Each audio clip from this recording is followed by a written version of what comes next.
Well, ladies and gentlemen, we are in the holiday season. All of us have plans, Goa or Switzerland. Your tickets are booked, itineraries sorted, but you know what isn't? Your traveling experience. Flyers in India are unhappy and have been unhappy.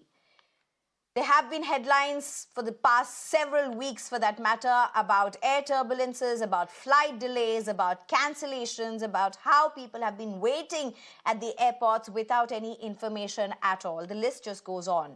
And we now have some findings and a research which really backs it all. According to a recent survey conducted by community social media platform Local Circles, as many as 9 out of 10 respondents of around 13,000 flyers who were surveyed have claimed that Indian Airlines have been compromising on their comfort. An Economic Times report says that Local Circles since October this year has seen a surge in complaints from flyers, mostly about excessive fares, flight cancellations, delays, exorbitant onboard food prices, misplaced luggage. Not just that, silent changes in boarding gates and rude behavior from staff at checking counters also both the flyers frequently. Essentially, the report is saying that flying has become a pain these days. The airlines are fleecing us and have turned blind eyes to our plight. Local Circles conducted a passenger sentiment survey and received over 25,000 responses from flyers across 284 districts in India, highlighting a range of issues faced by passengers. I'm being joined right now by Captain Sanjay Karve, who's an aviation expert and a frequent flyer, Devesh Agrawal, who's a chief analyst as well with the BangaloreAviation.com. Thank you very much, both of you, for joining us at this point. Well, first to you, Captain Sanjay Karve. This survey really doesn't come up as a surprise, does it?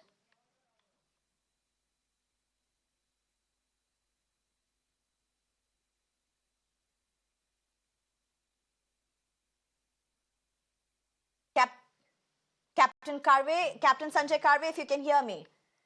This survey doesn't really come as a surprise, does it?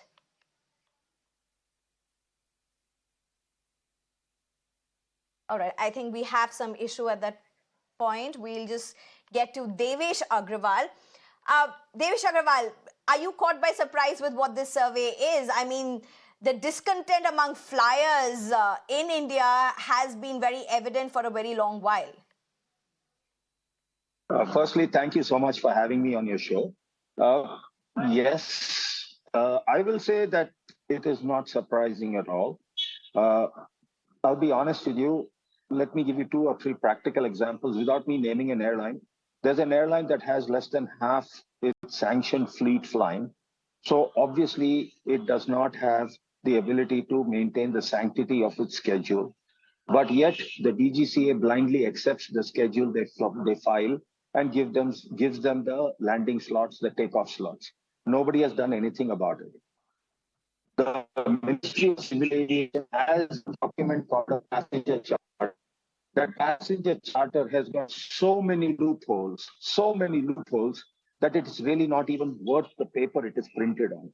It allows airlines every form of exemption for even the most minor excuse.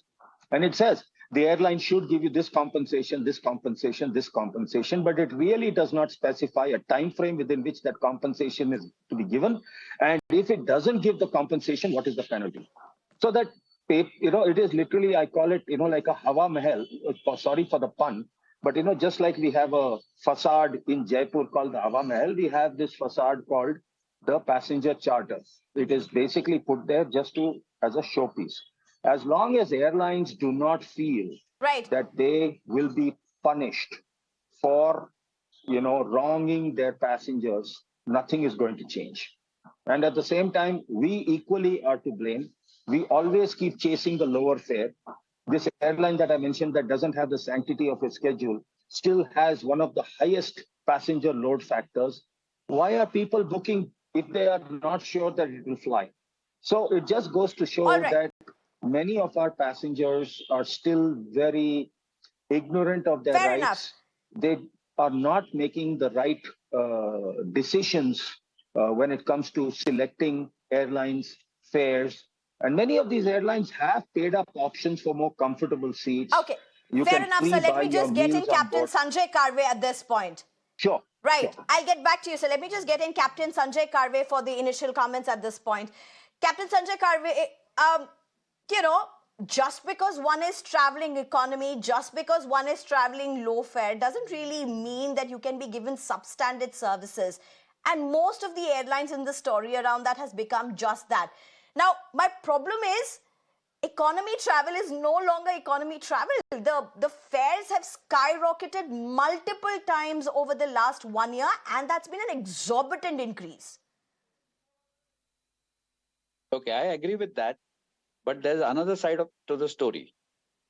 The fares on the Indian skies are one of the lowest in the world. And in trying to have this cutthroat competition between these few airlines, they are dropping their fares and trying to maximize their profit by charging for everything. Like today, you have to pay for the middle seat also if you want to book a ticket or you want to pre-book your seat.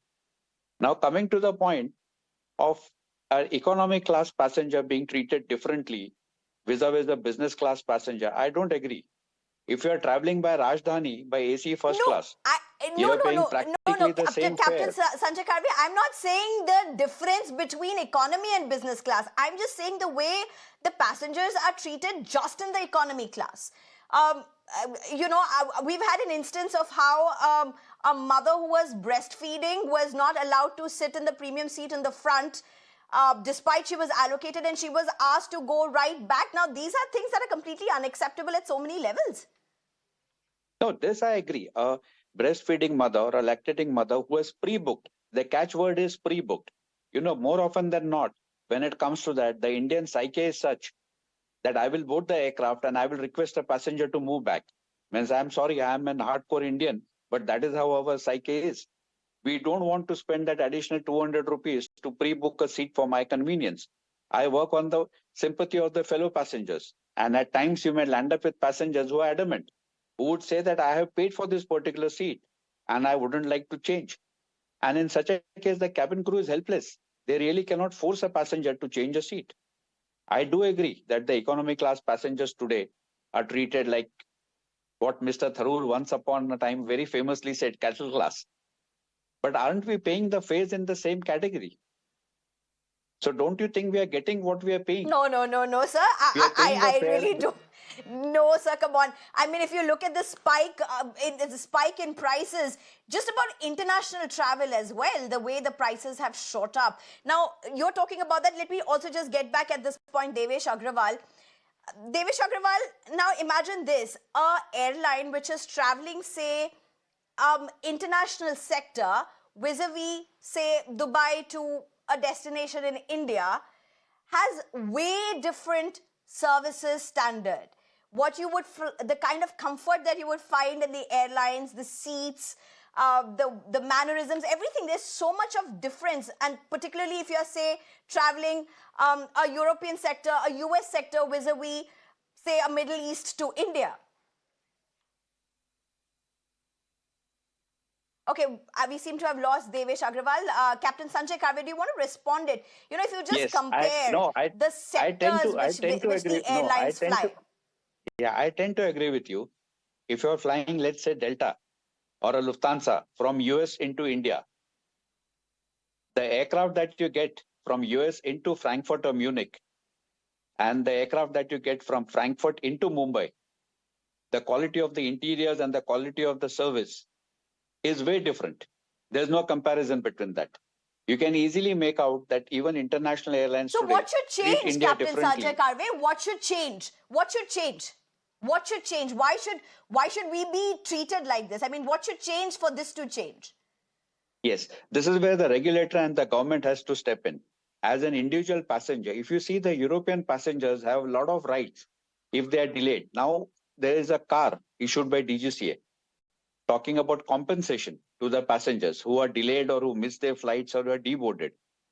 If you just go down one paragraph, the DGCA lays down conditions under which the airline is not liable to pay. And it practically covers up everything where it says on circumstances which are beyond airlines' control. The moment you say that, your ATC issues, your weather issues, all are taken out of the picture. Now the airline is not responsible. And more often than not, most of the airlines use this particular clause saying that I'm not responsible to pay any compensation or I'm not responsible to look after you. As an airline, they do have a problem. Imagine you got a morning 8 o'clock flight, you have reached the airport at 6 in the morning, having left your house at 4. The crew has also left the house at 4 o'clock, reached the airport at 5 o'clock. He's done his pre-flight medical. His FDTL has started. By the time the weather lifts up, it is 2:30 in the afternoon. The Right. crew is out of his flight duty time limits. He is legally not permitted to fly. Right. Now, this results in a further delay.